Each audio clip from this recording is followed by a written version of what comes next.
भारत की सबसे खतरनाक अनकही कहानी। 1995 की वो रात जब आसमान से मौत गिरी थी।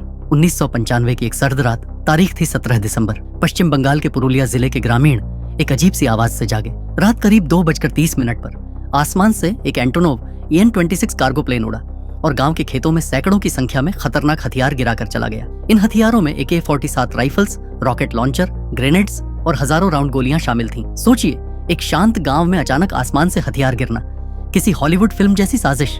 लेकिन ये कोई फिल्म नहीं, भारत का एक असली और अनसुलझा रहस्य था। अगले दिन पुलिस और सुरक्षा एजेंसियों को इसकी सूचना मिली और जगह को सील कर दिया गया। पूरे देश में हड़कंप मच गया। सवाल उठने लगे, ये हथियार किसके लिए थे? कौन है इसके पीछे?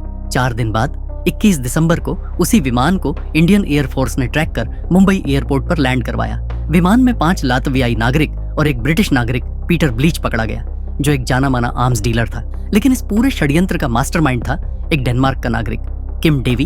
वह एक पूर्व सैन्य अधिकारी था जिसे भारत लाने की लाख कोशिशें की गईं, लेकिन वह नेपाल के रास्ते भाग निकला और भारत सरकार आज तक उसे प्रत्यर्पित नहीं करा सकी। जांच में यह खुलासा हुआ कि ये हथियार आनंद मार्ग नामक धार्मिक संगठन के समर्थकों को दिए जाने थे, जो उस वक्त पश्चिम बंगाल की वामपंथी सरकार के खिलाफ काम कर रहे थे।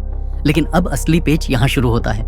क्या यह ऑपरेशन केवल एक संगठन को हथियार पहुंचाने का था, या इसके पीछे कोई और बड़ी अंतर्राष्ट्रीय साजिश थी? कई रिपोर्ट्स और अफसरों का मानना है कि इस पूरे ऑपरेशन में कुछ विदेशी खुफिया एजेंसियां और भारत के अंदर के कुछ लोग भी शामिल थे। हैरानी की बात यह है कि इतना गंभीर अपराध होने के बावजूद सभी आरोपियों को धीरे धीरे रिहा कर दिया गया। पीटर ब्लीच को 8 साल बाद माफ कर दिया गया और बाकी सभी को भी। और किम डेवी तो कभी हाथ ही नहीं आया। आखिर इतनी बड़ी घटना के पीछे किसका हाथ था?